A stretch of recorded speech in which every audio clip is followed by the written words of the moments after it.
Welcome, everyone. We are really glad to see you here today. And I'm especially excited to introduce to you our special guest, Kevin Jeffers.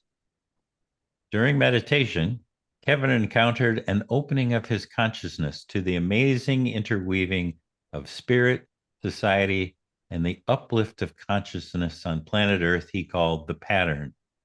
By understanding the pattern, Kevin's mission is to guide others toward spiritual freedom. Welcome, Kevin. Hello, Scott. How are you? I'm awesome. Great, great. Good. So, tell us about how you got started on this path. This pattern thing, that's a heavy lift. Well, it took me 65 years to lift it. I was born I guess now I understand what people call a natural sensitive. At the time, I experienced many, many different things. I didn't know what that meant. And actually, I've only recently been able to categorize my experiences in terms of a natural inclination to view and to experience spirit. But when you're young, you really don't understand those things. So you just go with the experience.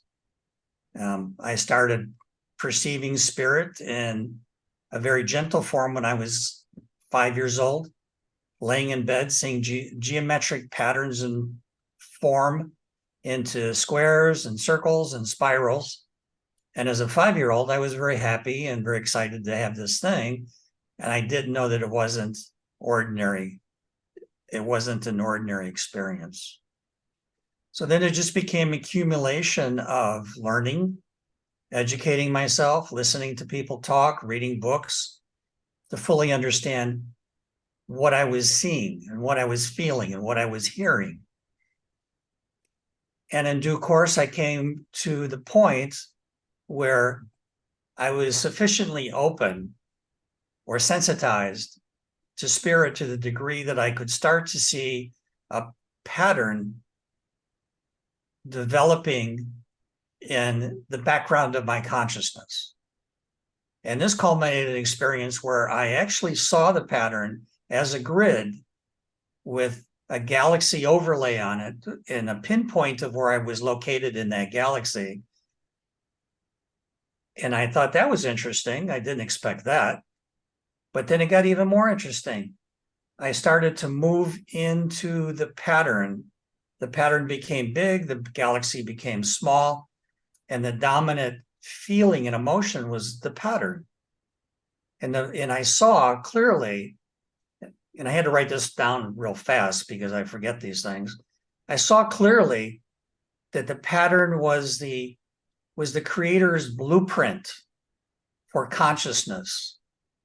And I wouldn't say human consciousness, I would say all consciousness, because in my own experience, everything has consciousness, from the rocks to the plants, to animals, to humans and beyond. And this blueprint provides the evolution and uplift of consciousness at all levels of society. I can say, looking at that where we are now on the planet Earth in the Milky Way galaxy is that we're just really beginning to experience higher degrees of consciousness. I see it in children. I see it in my own children, where they have an incredibly expanded view of the universe and of spirit that I never had. When I was young, I grew up in a small Midwest town, and you didn't talk about these things. You kept them in your back pocket because it really wasn't something you wanted everyone to know, because then you'd be quickly categorized as in a very negative way.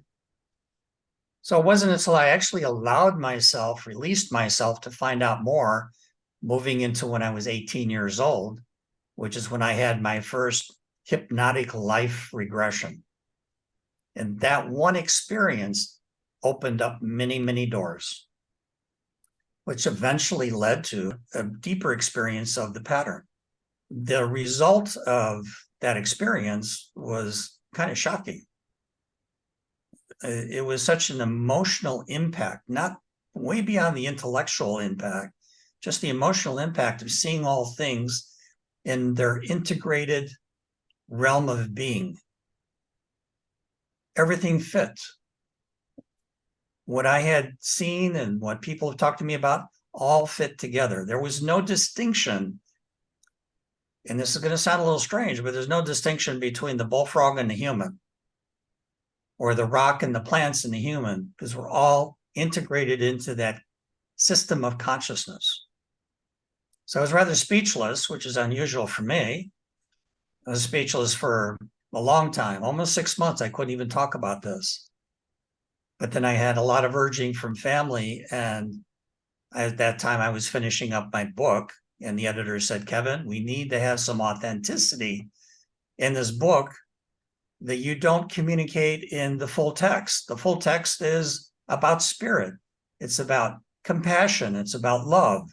It's about dropping belief systems. It's dropping self-containment. And you talk about that a lot, yes, but it gets a little boring. So she said, energize the book. Start talking about your experiences.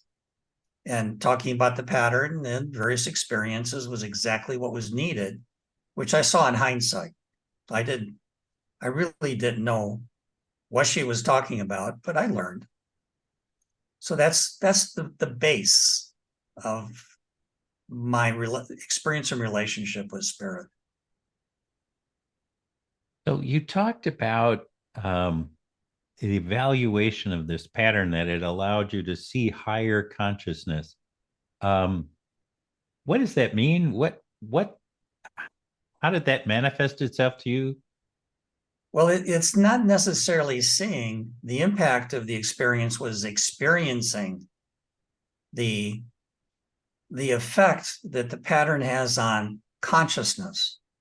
And the closer I came into the pattern, the more open I was, the more I saw. And then I saw this experience of integration, which I knew existed because I'd had a couple of things happen to me very close to that. But it was like stereo on full blast. Just amazing. Coming in through your body and through your head, coming in all parts of you, seeing that, yeah, I fit. I'm a part of this. And this was what was so emotionally disturbing or shocking, or something I'm not used to, was that it all fit. And how did it fit? The pattern was the creator's design to lift our consciousness. And I have many questions from people who say, well, I meditate all the time and I've never experienced the pattern. I don't even know what it is. What's stopping me? And I say gently, nothing is stopping you. You are exactly at the place where you need to be at this time. You are the complete expression of consciousness in your own right, in your own regard. So that's a little hard to take because, folks that I talk to want to go meditate, and then in a couple of days they experience the pattern.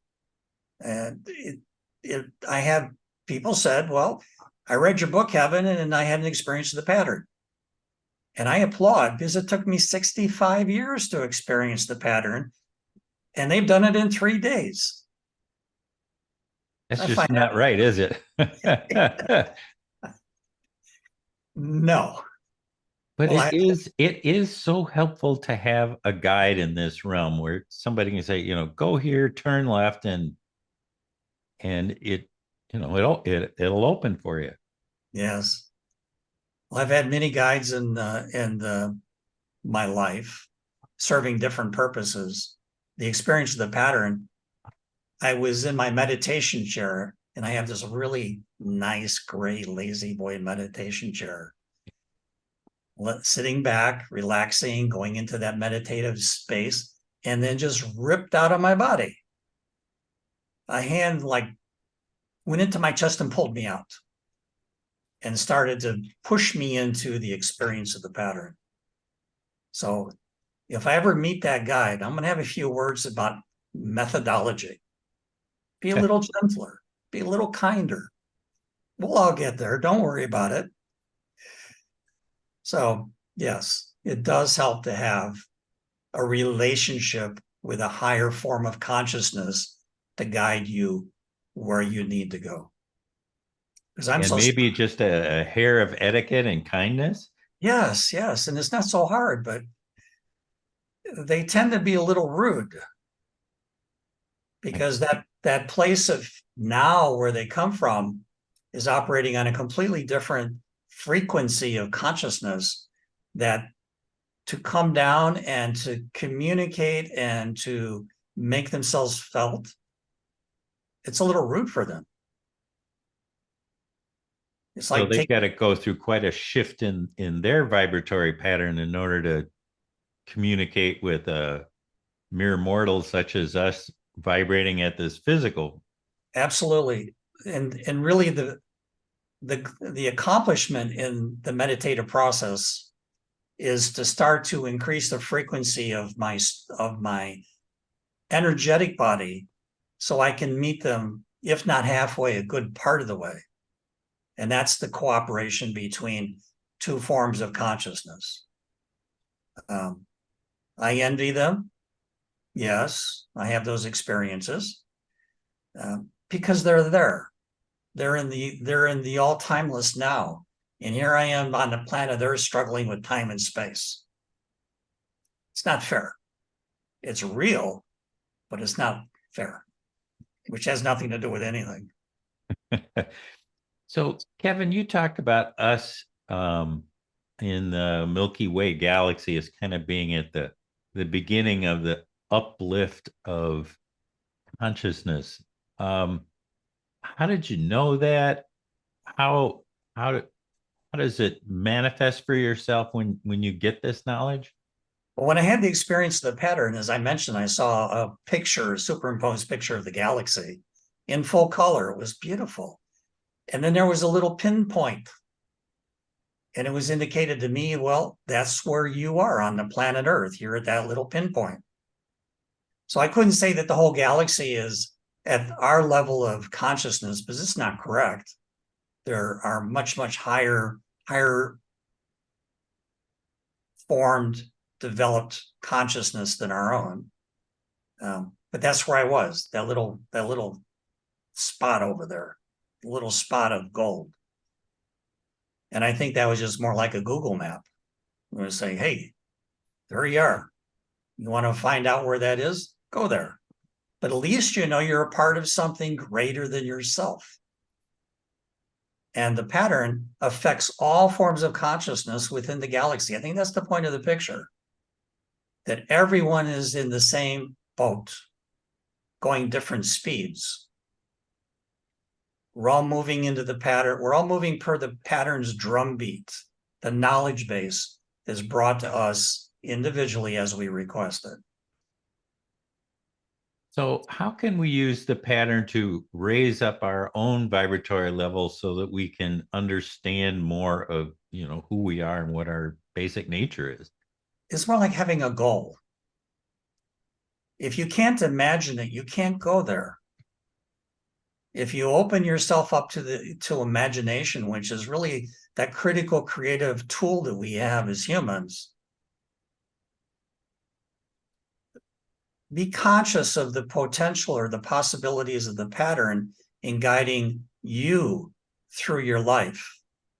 And I don't mean guiding like pointing a finger at you and say, go here, go there, go there. But I am talking about the data that's available to each of us when we become sensitized to it.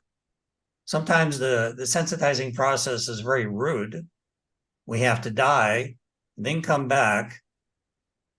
Or sometimes it's easy, it's natural through meditation and occasional prayer for people that don't like prayer. It's not required. But you have to have a destination to go someplace where you're just spinning your wheels, going in circles.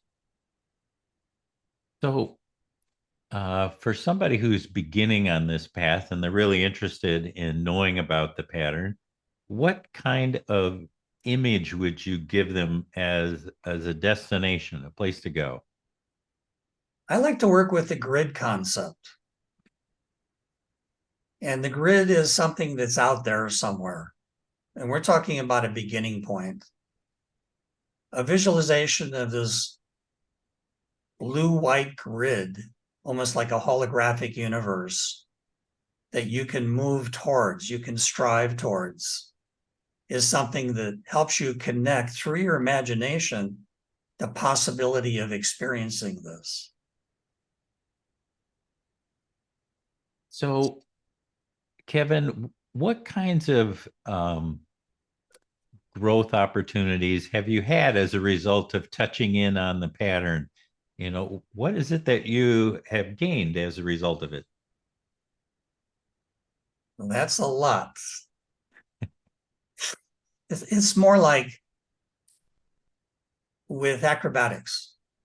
You repeat, you repeat, you repeat again. You have coaching, you have form development, you have specific routines that you need to do. So by constant attention, which I have been blessed with enough focus to have conscious attention, is to stay focused on spirit. And I remember something that I went through when I was about 17 years old, just started out at the college I was at, which is that I wanted desperately to have a relationship with spirit. I don't know why. Maybe because of my previous experiences, that's what I really wanted, because I knew that that was critical to my growth. And then I actually had an experience where spirit came by. It was like a wind. And the wind was looking at the Kevin consciousness, making a judgment and an evaluation as to the potential for uplift at that point in time. And I saw that you have to build a relationship with spirit in order to move forward into spirit. Because again, if you don't have imagination and you have not worked on that relationship with spirit, everything will be fairly flat. In hindsight, I say it's like looking at life in black and white or vivid color. So spirit stopped by, imprinted me with some suggestions on what I need to do in order to build a relationship, which is to become focused on the potential of a relationship with spirit. And with that in mind, eventually I got to the point where spirit accepted me. And I was allowed to move forward. My whole life has been like that, moving forward, doing new things. And skills and capabilities increased when I had my first experience of moving into the light. Talk about that. Well, I had the unfortunate inclination to end or terminate my life because I was depressed. I'd lost a lot of money in my business. And I went through this whole rigmarole of how to do it and what to do. But before I could actually do something, and here I am, I feel now I was blessed. I was pulled from my body. And I went directly into this portal of light. These days, people talk about going through a tunnel. Well, the old days, we didn't know that cool stuff. So you went right to the portal, and I went right to the light. And I was on the edge of the portal when this angelic figure stepped out and put her hand on my chest and pushed me back. Kind of rude, because I went right back to the body. Clearly, she was saying it's not your time yet in Yeah. nonverbal fashion. I hope that's what I heard. A little bit of laughing. Yeah, okay, you're going back, man. So I went back to my body and I incorporated the experience of the light into the totality of my knowledge base so that now I could find the light. I could move into the light. Nothing would hold me back. And in due course, over a number of years, no one kicked me out of the light anymore. But that touchstone that touching of the light changed me completely. It showed me the limitless potential of my spirit. It showed me what love meant. It showed me what compassion meant. I didn't absorb all this immediately. It took time. But now I could go to the light, and that changed me.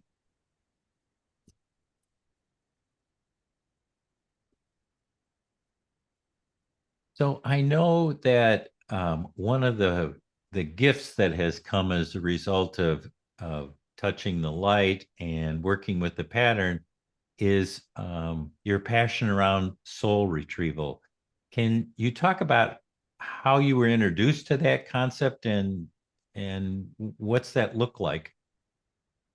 Well, when I had that death experience, I went through layers and layers of consciousness around the earth. And there's a layer wrapped around the earth, this close to us touching, of where people that have passed go to.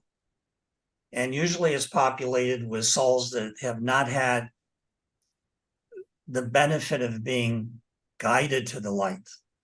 A lot of that has to do with what they believe in, sometimes accidental death, sometimes in older folks, mental incapacity, Alzheimer's, dementia, where literally the soul doesn't know where to go.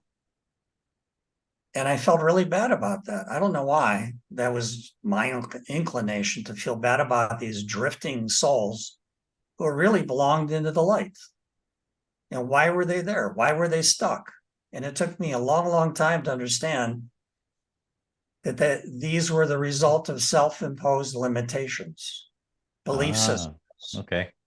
I went to school and learned this, and I went to church and I learned that. Mom and dad said this and that, and then the grandparents chimed in. Everyone had an opinion about what I should believe. And if the belief system did not include a vision of the light, then it would be very difficult to go there. Eventually, people do go into the light because that's our destiny. We are designed to go into the light. We are designed to grow. I personally think that experience of confusion and not knowing the roadmap to the light is a learning process. Because I also learned that when a soul reaches the point of frustration or anger or frustration, that they say, I want to go to the light. I want to go where those other folks are going. They go. Either automatically or with help, but they will leave that state of stasis where they're stuck due to their belief systems. I have run into that in some of my own work where the souls on the other side get so frustrated with where they're at. They're not going anywhere. They're in this murky place that they, reach out in anger. It's like, how can we make this different? Somebody please help me. And those are the magic words. That's it. Those are the magic words. Yep. It's a complete realization, self-realization of the status of your soul and where you fit into everything. And a core belief is you don't belong there. That place is not for you. What am I doing here? And that creates the frustration, the anger, the distress that opens the soul up to going to the light. There has to be more. I hear that a lot. There has to be more. Well, there is more. What attracted me to soul retrieval was helping children, victims of home abuse, victims of war violence, sudden accidental death, that didn't know where to go.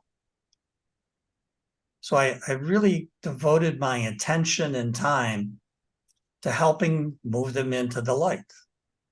And it's incredibly rewarding to see a 5-year-old who was clearly bleeding, because things don't change when you go to that other place. You don't become beautiful and youthful. You just continue what you were, with a look of profound loss and distress.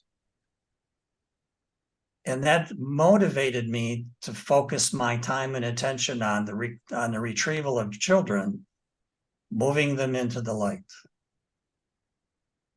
And then I realized after a period of time that that same guiding logic applied to older people, people that had died and don't have a clear vision of the light, who are looking for where to go and are confused, generally very confused. And a lot of people die in hospitals completely drugged, morphine for pain killing. They don't know where to go. So, did you ever have to, you run into these souls in the non physical universe, and did you have to convince them? Um, Most of them. what's the interchange look like when you find a soul that is, hanging out in this never land? What was interesting is at the beginning of this process of retrievals, I had guides tell me who is ready to be retrieved, who is ready to leave this place. And that was the cornerstone of everything I did after that is that individual soul who is stuck in that murkiness, who is stuck in that haze, that is ready to leave. They're ready to move past whatever was holding them back. And it's like having a finger pointed. Yeah, that one is for you. And that's where I would go. Now it became more sophisticated as time went on, but that's how it started. And then oftentimes the soul doesn't agree with this whole thing. They're just, I'm sorry, but the soul doesn't agree? Really? yeah, they're ready to go and they don't agree. Why don't they agree? Well, they're so used to being where they are that they're afraid of doing something else. In a sense, human nature, we hate change, even though it's to our benefit. So often I would come across a soul who was stuck and it was time to go and they didn't want to go. And then it called for a little persuasion. And the persuasion was creating a story, which I could tell the story that was needed as example. I had a cousin who had passed and he had an addiction problem and that's why he died. And he was confused and he didn't know where to go. So I said, your mother and father are waiting for you. I can hear them. I know they're in the light. Would you like to join them? And your older brother who had also passed. And it was like a light went off in their eyes, very gradually. It wasn't a flashbulb pop. Yeah. I miss my mom. I miss my dad. And my older brother always took care of me. So there was an internal dialogue. And I said, would you like to go there? Now, one of the things that's very important about soul retrieval is that you don't retrieve anyone who doesn't want to go there. They need more time in purgatory. They need more time in this internal, the psychological jail that they put themselves in, then they stay. But rarely has anyone ever stayed. Once they understood, they could go. And so I said to my cousin, I said, your mom and dad, who I had met, I knew them all my life, they would like to see you. And they're there to greet you with the whole family of the older folks, the grandparents and so on. And then gradually that dimness in the eye became brighter and brighter and brighter. And it's like out of some mystery, his mom showed up. And she had already gone there. She was a very good person. She came back and asked me if she could help. And I said, please. So then she talked to her son, and then the bonding occurred. And she asked me, said, would you take us both into the light? And they both went. So what has always stuck out in that experience is how vivid it was when the realization occurs I can leave this place. I can go out. I have a destination. I'm not stuck here forever. And that occurred time and time again. So, Kevin, I can see how this works kind of on a one-on-one level, but man, that's slow. I mean, Yeah. there's a lot of souls hanging out there. So have we ever, like done groups of people, or how do we speed this process along? Well, at the beginning, I thought it was a one-on-one process. And then doing this in mass was some violation of some spiritual law or agreement that, yeah, you should be doing one by one. And the answer that came back soundly was no. What is your capacity? Meaning myself. What is my capacity to retrieve? So I'll tell you, I started out with a yellow school bus. Love that. Who's driving? I was. So I would talk to many, many children who knew what a yellow school bus was, or they had a good idea. And I say, why don't you come and fill up the bus? Strap yourself in. We're going to the light. And then after all the kids were settled down and they met new friends, we'd go to the light. And they're the experts. I call them the healing masters. The experts would take over and bring them out of the bus. And as this evolved, it became a train, then it became an airplane, then a jetliner. I even got creative one day and imagined a spaceship, hundreds and hundreds of these souls. But I needed help with that one. So I did my little prayer thing and I said, I need help.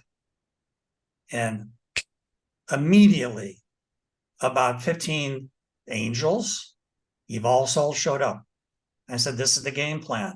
We go down to that place, we bring in as many children as we can, and an occasional older person who's ready to go, and take them into the light. Because the light doesn't care how they receive the soul, they only care about the soul itself.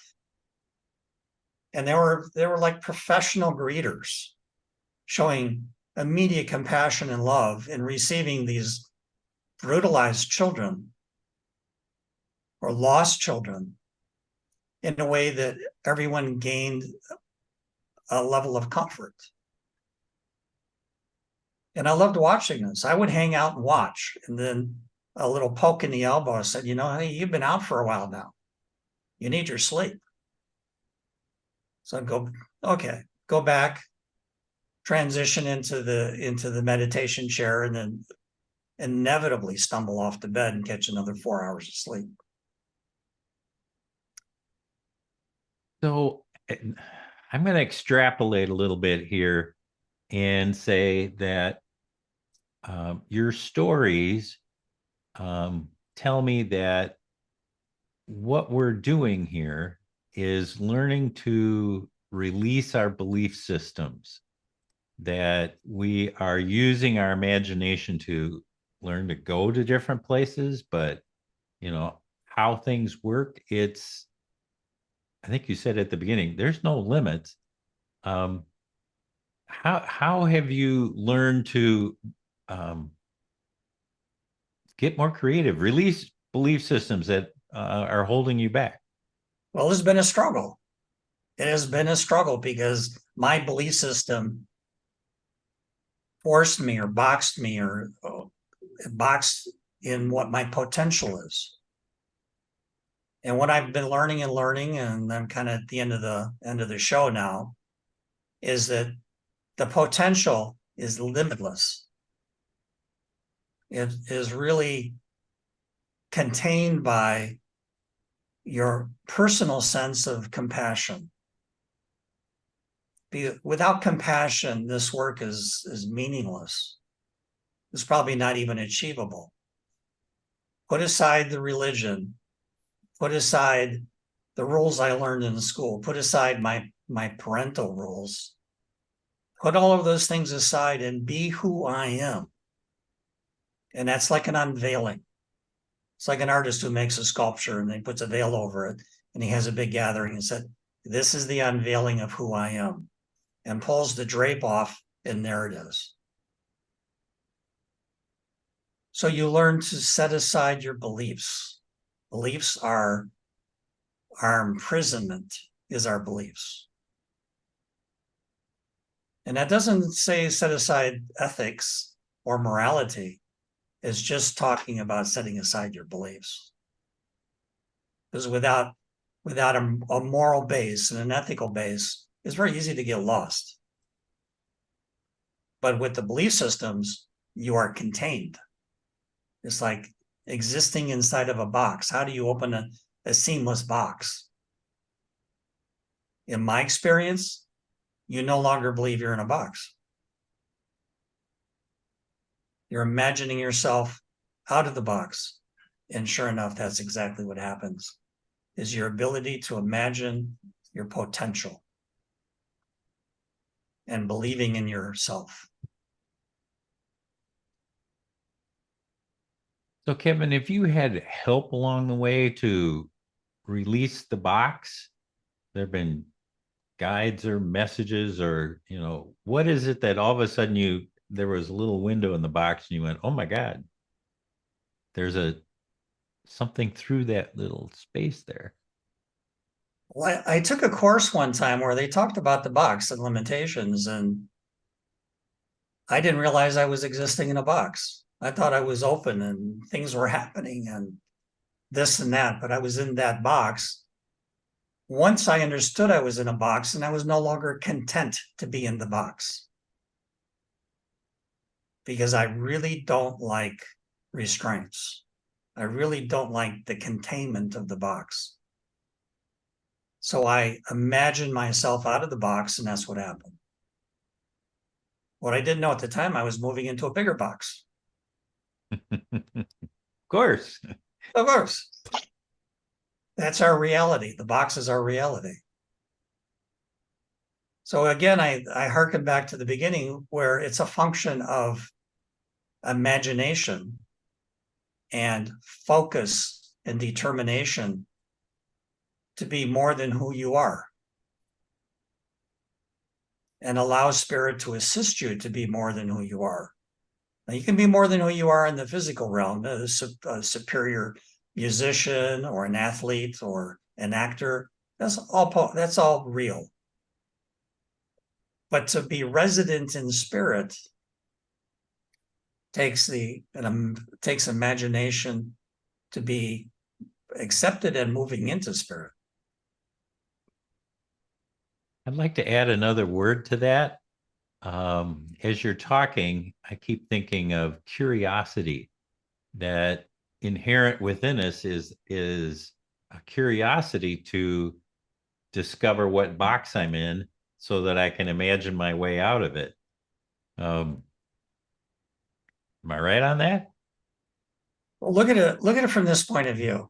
And I had this experience when I was much younger, about 17, 18 years old, is that I heard a knocking on the door, and a voice said, Kevin, come out.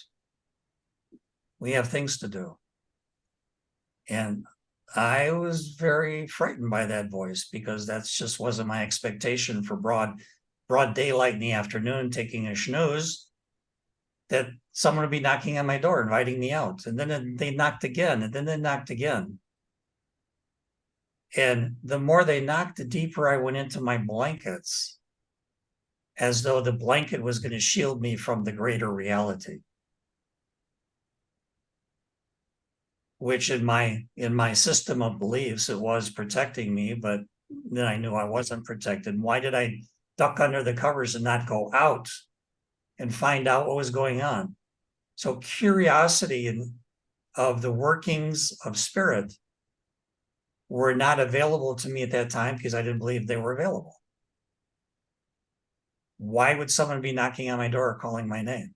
Well, now I understand fully what it was. It was an invitation to move out into spirit, that I was too afraid to go, and I didn't have the imagination or the curiosity to go. Now, things like that have happened as I grew older, and I went. There's nothing to lose.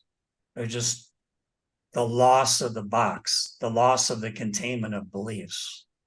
And that was more frightening than the experience itself. So what are you working on now? What's the thing that has got you all excited? Well, I would say in terms of the spirit, I still do the retrievals on an almost daily basis. But as the veil, I call it the veil, it's not really a veil, but the veil between me and spirit thins. I see more. And I don't even think I'm fully capable of expressing what that is, other than I notice a change in a degree of my love and compassion for my fellow person. And that expands itself out into all levels of consciousness. That's why I wrote the book. It was time to talk about these things. The book took 30 years to write and a year to edit. And I was relieved when it was done. But then I read the book a year later and I said, wow, this is interesting. So I think it's all about your perceptual basis. What is your perceptual basis? Limitations, somewhat limited, unlimited. So what I'm involved now is to continue the retrieval work because that never ends. Unfortunately, people are dying in droves every day, as exemplified by war, disease, accidents. But it's more of a experiencing a balanced look at the whole process as being natural.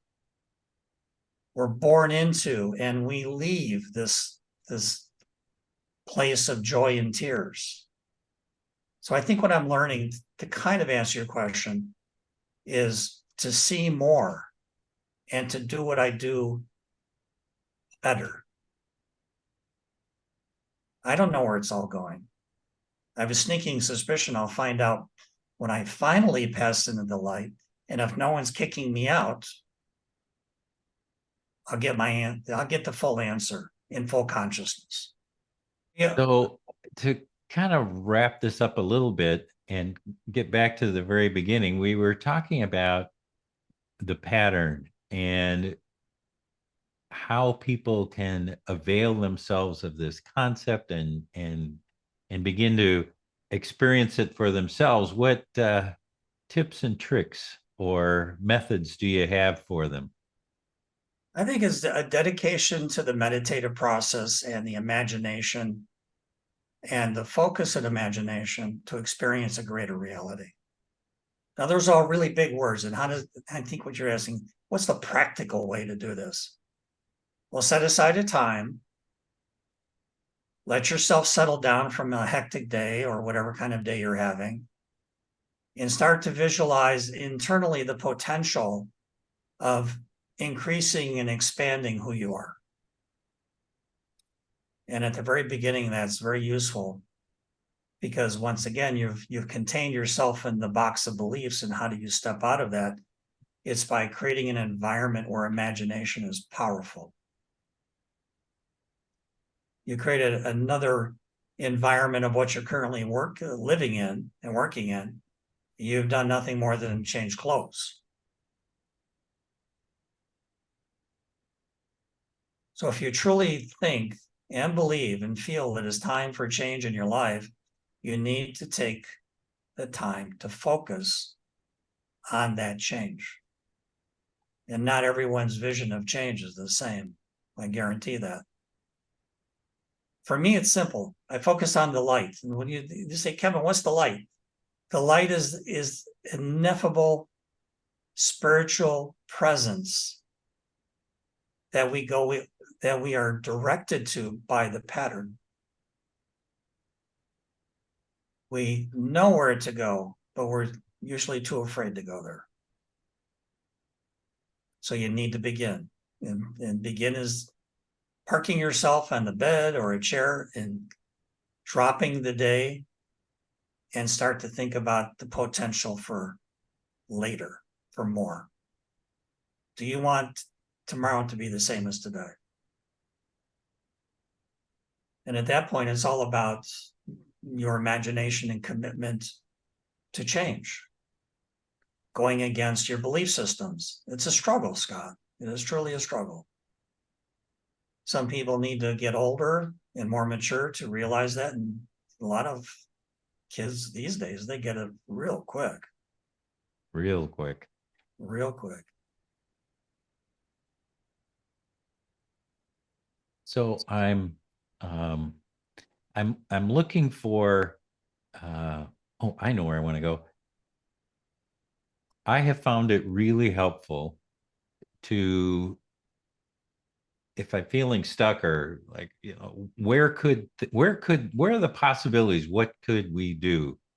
And I found it in books like yours, in the pattern. I found it through going on YouTube and listening to near-death experiencers talk about what is possible when they go on the other side, and explorers who have spent time in that realm, that just kind of broadens what it is that we're capable of, because from this little perspective, having other people say, there's this you can do, and that you can do, and this shiny object you can do. So thank you for providing a pathway to enhance our curiosity. Thank you. You're welcome. So, Kevin, is there like a little wrap up statement that you'd like to give us, or a next step that people might do in order to um, fully realize their curiosity about the pattern? Well, one of the answers comes to mind immediately is that most people are afraid whether they're going to see it tomorrow. The basis of the fear is real. Is that they can have food? Are they going to have medicines? Or are they going to be thrown into a civil war? And the fears are being compounded by what's happening now at this time. And the departing thought is very simple. You'll be okay. And how do I know you'll be okay? Because you are a soul. The core of you is a soul. The soul never dies. It's indestructible. It just continues. I see this again and again. People that talk about reincarnation are talking about the continuation of who they are. So the body might become damaged and the body stops working, but the soul continues. And the beautiful thing about that is that suddenly the strictures of the planet Earth no longer apply. There is no time. There is no space. There is only the continuous moment of now. And when you operate in the continuous moment of now, there is no limitation.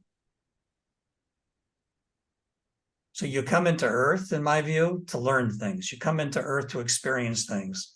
You collect these experiences. You put them in your book of life, and then you leave. There is continuity. And speaking of leaving, we're at our end. So, how can people find out more about you and more about the pattern? Well, I have a book. I think this is readable. It's Yes, called The cleverly Pattern. called the pattern. Yes. Yes. Well, for years I called it the grid. I thought the pattern was a little more attractive. The Pattern and Exploration of Consciousness. It's available on Amazon and Google. And we have a website at thepattern.pub, P-U-B, for publisher. Thepattern.pub, P-U-B. Great. Right. And thank you for a great session. This has been just wonderful. And thank you all for listening today. I hope you've enjoyed this, and have a wonderful rest of your life, and keep up with that curiosity. Kevin? Yes, sir. Bye, Thanks. all. Bye.